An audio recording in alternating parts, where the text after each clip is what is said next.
প্রথমে বলেন, এইটি কোনো বানানো গল্প না। এটি একটি সত্যি ঘটনা। ক্লাস 10-এ পড়ার সময় আমার স্কুল শিক্ষকের সাথে আমার একটা ঘটনা ঘটে যায়। সেই সূত্র ধরে চাচা আমাকে প্রতি রাতে তার ইচ্ছা পূরণ করত।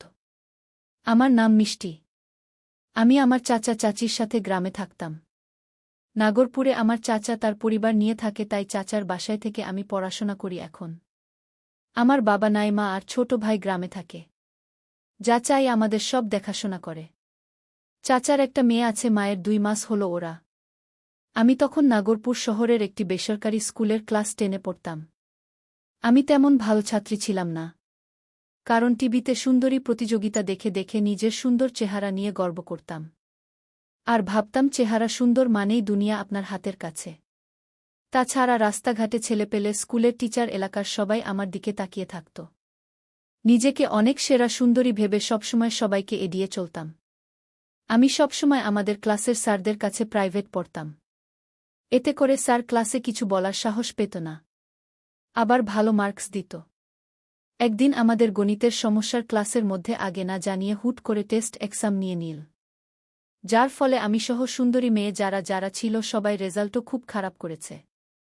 স্যার রেগে আমার দিকে তাকিয়ে বলল, কাল থেকে তোকে আর প্রাইভেট পড়াব না। আর তোর বাসায় আমি জানিয়ে দেব, 2 ক্লাসে পড়তে আসিস না, শুধু মডেলিং করতে আসিস। আমি স্যারকে বললাম, স্যার আপনি আগে থেকে কিছু বলেননি, আর এগুলো আপনি আমাদের এখনও করাননি।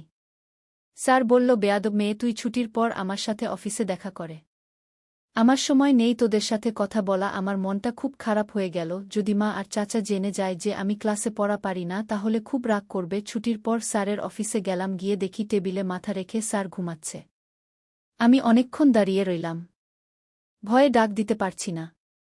স্কুলের সকল স্যার আর ম্যাডাম চলে গেছে, তবু স্যার ঘুমাচ্ছে। তারপর আমি ভয় নিয়ে স্যারকে ডাক দিলাম, স্যার আমি বৃষ্টি। তার জবাব দিল, কী জন্য এসেছিস? আমি বললাম, স্যার আপনি প্লিজ আমাকে বলবেন না আমি রেজাল্ট খারাপ করেছি। স্যার বলল, কেন বলবো না? আমি বললাম, স্যার প্লিজ। স্যার বলল, ঠিক আছে বলবো না, কিন্তু তুই এখন অঙ্কগুলি করে আমাকে দেখা। আমি বললাম, স্যার আমি এগুলি পারি না, আর আপনি এগুলি কখনো শেখাননি। স্যার বলল, চল এখন আমার সাথে ক্লাসে গিয়ে তাকে অঙ্ক শিখিয়ে দিয়ে তারপর তোর বাড়িতে দিয়ে আসব। আমি বললাম, অনেক দেরি হয়ে যাবে, মা টেনশন করবে। স্যার বলল, সমস্যা নাই, আমি আছি না। স্যার এর সাথে গিয়ে ক্লাস রুমে ঢুকতেই স্যার পেছন থেকে দরজা বন্ধ করে দিল। আমি স্যারকে বললাম, দরজা বন্ধ করছেন কেন স্যার? স্যার বলল, কেউ যাতে ডিস্টার্ব না করতে পারে। তারপর আমি বেঞ্চে গিয়ে বসতেই স্যার বলল, বৃষ্টি বেঞ্চে বসার দরকার নেই, তুই চেয়ারে বসে। আমি টেবিলে বসে আছি। আমিও স্যারের কথা মতো বেঞ্চ ছেড়ে চেয়ারে গিয়ে বসলাম। বসতে দেরি, কিন্তু শ্যামল স্যার আমাকে পড়াতে দেরি করলেন না। আমি বললাম, স্যার কি করছেন এসব? তিনি বললেন, তোমার অঙ্ক থেকে শুরু করে সব কিছু করে দেওয়ার দায়িত্ব আমার। তাছাড়া কিছু পেতে হলে কিছু দিতে হবে। আজকে আমি তোমাকে আরও সুন্দর হওয়ার রহস্য জানিয়ে দিতে চাই। এই কথাই বলে আর উনি থামেন না, সরাসরি আমার। বুঝতেই পারছ বন্ধুরা, স্যার আমাকে কেমন অঙ্ক শেখাচ্ছেন। আমি বললাম, স্যার ছেড়ে দিন, এই সর্বনাশ করবেন না। আমার বাবা নেই, আপনি আমার বাবার মতো। স্যার বলল, 2 দিন পর ডিজিটাল অঙ্কের জন্য এটা অবশ্যই করণীয়। এগুলি না শিখলে বড় হতে পারবি না। সারাদিন টিভি চ্যানেলগুলিতে এত কিছু দেখিস, তারপর ও জানিস না এইসব করে যে গাড়ি ঘোড়া চড়ে সে। আমি বললাম, স্যার আমি বড় হতে চাই না, আমি গাড়ি ঘোড়ায় চড়তে চাই না। আপনার ছেলে মেয়েগুলি আমার বয়সের, প্লিজ ছেড়ে দিন। এ কথা শোনার পর স্যার আমাকে জোর করে টেবিলের উপরে অঙ্ক শেখাতে লাগল। আমি চিৎকার দিতে সাহস পাচ্ছিলাম না, কারণ কেউ আসলে ওনার মতো ভণ্ড টিচার বেঁচে যাবে ঠিক, কিন্তু আমি কারো কাছে মুখ দেখাতে পারব না। অতঃপর স্যারের কলম ঠিক আমার খাতার মুখের কাছাকাছি। তার কলম আমার খাতায় অংশে খাতে আমি ভয়ে কেঁপে উঠলাম। আমি কিছুই বললাম না, কেননা এই মুহূর্তে ভুল নির্ভুল ভাবতে গেলে আমাকে পস্তাতে হবে। শামসার তার কলম দিয়ে অঙ্ক শেখানোর চেষ্টা চালাতে লাগল। আমিও কেমন যেন ভয় করে করে হাঁপাতে থাকলাম। তারপর শামসার হঠাৎ করে তার কলমটা দিয়ে খাতায় কঠিন অঙ্ক করলেন, যে অঙ্কে আমি এর আগে কখনো করিনি। আমার কাছে খুব কঠিন মনে হচ্ছিল। আমার হাসি ভরা অহংকারী মুখটা ভয়ে ছোট হতে থাকল। স্যার হঠাৎ করে বলল, দেখ বৃষ্টি, শিক্ষা কি জিনিস খুব শক্ত পড়ালেখা করার, তাই না? এবার দেখ স্যার অঙ্ক কি জিনিস, এভাবে 15-20 মিনিট পাগলের মতো অঙ্ক করে বললেন। বৃষ্টি, আমার অঙ্ক প্রায় শেষ হয়েছে, আর একটু। আমি বললাম, এই অঙ্কের নাম কি স্যার? এ কথা বলতেই স্যার বলল, এখনও এই অঙ্কের নাম জানিস না? আজ হাতে ধরে দেখিয়ে দিচ্ছি আর শিখিয়ে দিচ্ছি। আমি স্যারকে বললাম, স্যার এ কি করলেন? আপনার কলম দেখছি খাতায় বমি করে দিয়েছে। স্যার বলল, এটাই অঙ্ক, কোনো সমস্যা নেই। আমার এই কলমে বমিতে জমে থাকা কালো ত্বকে আরও সুন্দর করে তুলতে সাহায্য করবে। তারপর স্যার বলল, এই শিক্ষার কথা কাউকে বলবেন না। তাহলে তো আমাকে বলে দীপ্তি ক্লাসে পড়া পারিস না। এই কথা আমি কাউকে বলিনি। যার ফলে স্যার এই নির্মম শিকার। এর 34 মাস পর আমি গর্ভবতী হয়ে যায়। আর আমার মা আর চাচা জেনে যায় আমার এই করুণ কাহিনীর কথা। মানসম্মানের ভয়ে কাউকে কিছু বলতে পারেনি আমার মা। তারপর মা আমাকে হাসপাতালে নিয়ে গিয়ে সব কিছু করার ব্যবস্থা করে দেয়। আমার জীবনে এ ঘটনা ঘটে যাওয়ার পর আমার চাচার নজর পড়ে আমার উপর। বন্ধুরা, ভিডিও মাঝখানে একটা কথা বলতে চাই। আমি তোমাদের আনন্দ দেওয়ার জন্য খুব কষ্ট করে ভিডিও বানাই। তাই তোমাদের কাছে অনুরোধ থাকবে, অবশ্যই এই ভিডিওটি দেখে একটি লাইক করবে এবং চ্যানেলটি সাবস্ক্রাইব করে পাশে থাকবেন। কিছুদিন সবই ঠিক চলছিল, কিন্তু আমার পড়ালেখার খরচ বাড়তে লাগল।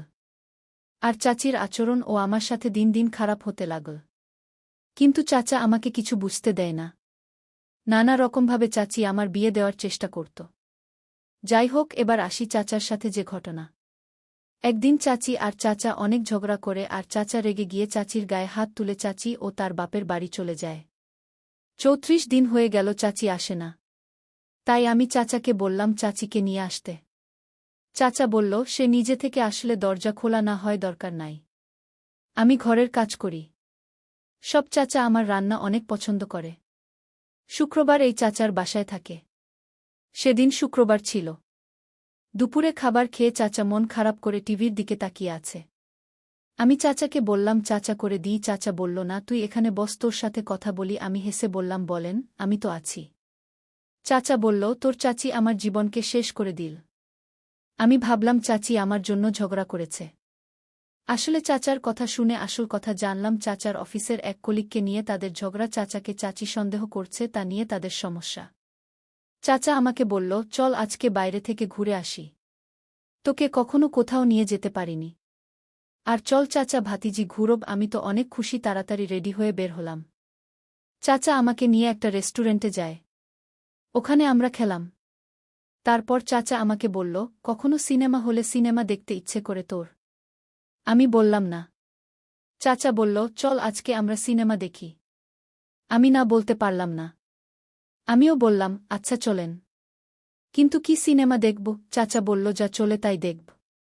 একটা সিনেমা হলে চাচার সাথে ঢুকলাম। বাংলা ছবি এমনিতেই দেখি না। সিনেমার নামও দেখিনি। নায়ক নায়িকাদেরও চিনি না। একটা ছোট্ট রুমে আমি আর চাচা এক কোণে, আমাদের সিট নিচে অনেক মানুষ দেখা যাচ্ছে। চাচা বলল, আমরা দামি টিকিট কিনেছি, তাই আমরা উপরে। সিনেমা শুরু হওয়ার কিছুক্ষণ পর নায়ক নায়িকার ওইসব গান শুরু হল।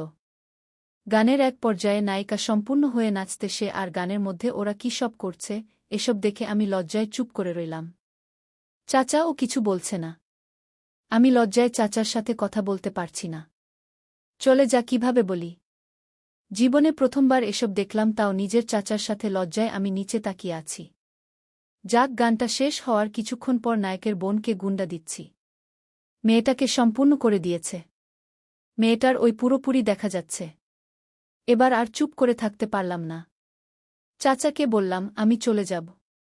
এসব আমি দেখব না। চাচা বলল, আজকাল সিনেমাতে এসব দেখায়, তুই এখন বড় হয়েছিস, সে সব সিনেমাতেই হয়। হিন্দি সিনেমাতে এর চেয়ে বেশি দেখায়। আচ্ছা চল যাই। বাসায় ফিরতে ফিরতে প্রায় রাত 9টা বেজে গেল। খাবার রেডি করে চাচাকে ডাকতে লজ্জা হলো, চাচার চোখের দিকে তাকাতে লজ্জা হলো। তাও ডাকলাম খেতে বসে। আমি খেতে পারছি না। চাচা বলল, কি রে, খাচ্ছিস না কেন? আমি কিছু বললাম না। চাচা আমাকে বলল, এখনও সিনেমার কথা বলতে পারিসনি তাই তো? আরে পাগলি, এসব এখন কোনো ব্যাপার না। আর তুই তো আমার সাথে অনেক ফ্রি, তাও এত লজ্জা পাচ্ছিস কেন? খা এবার। এসব বলে চাচা আমাকে খাওয়ালেন। রাতে আমি আমার রুমে শুয়ে পড়লাম। একটু পর দেখি চাচার রুম থেকে একটা মেয়ের কান্নার আওয়াজ বের হচ্ছে। বুঝলাম চাচা কাউকে মারছে, কিন্তু কাকে? আমি তো অবাক হয়ে গেলাম। কিছুক্ষণ পর চাচা আমার দরজার কাছে এসে আমাকে ডাকল। আমি দরজা খুলে দেখি চাচার নিচের দিকে কেমন যেন দাঁড়িয়ে আছে বোঝা যাচ্ছে। চাচা আমাকে বলে একটু কথা আছে তোর সাথে। আমি বললাম কি? চাচা বলল, আমার আসলে অনেক মাথায় ধরেছে। একটু মেসেজ দিদিমা। আমি বললাম কি বলবি? ইচ্ছে না থাকার পরেও না বলতে পারিনি। লজ্জায় পরে বললাম, আচ্ছা বসেন, আসছি। চাচা বলল, আমার রুমায়। আমি সামনে ঠিক করে নিয়ে চাচার রুমে গেলাম। চাচার মাথা মেসেজ দিতে লাগলাম। একটু পর চাচার দাঁড়িয়ে গেল, পুরোপুরি বোঝা যাচ্ছে আমি তো লজ্জায় অন্য দিকে তাকিয়ে আছি। চাচা একটু পর সম্পূর্ণ হলো আর চাচার ওই বের হয়ে আসল। আমি উঠে চলে যেতে চাইলাম আর চাচা আমার হাত ধরে আমাকে ফেলে দিল। আমি চাচার কাছ থেকে নিজেকে ছাড়ানোর চেষ্টা করলাম। চাচা আমাকে আরও জোরে ধরল আর আমার সামনে খেতে লাগল। আমি চাচাকে বললাম, চাচা কি করছেন? কি? আমি আপনার মেয়ের মতো, ছাড়েন আমাকে, আপনার পায়ে পড়ি চাচা, আমার এত বড় ক্ষতি করবেন না। চাচা আমাকে ছাড়েন আর চাচা বলে, তুই কিছু ভাবিস না, তোর পেট ভরবে, লক্ষ্মী মেয়ে, আমাকে খেতে দে। তোর চাচা আমাকে খাবার দেয় না, আজ অনেক দিন হলো, লক্ষ্মী মেয়ে না করিস না। এসব বলে বলে চাচা আমার রান্না করা খাবার খেল আর আমাকে সম্পূর্ণ করে ফেল। আমি নিরুপায় হয়ে কাঁদতে কাঁদতে নিজেকে ছাড়ানোর চেষ্টা করতে লাগলাম। চাচা তার এক হাত দিয়ে খাবার ধরে আর অন্য হাতে তার মুখ খাচ্ছে।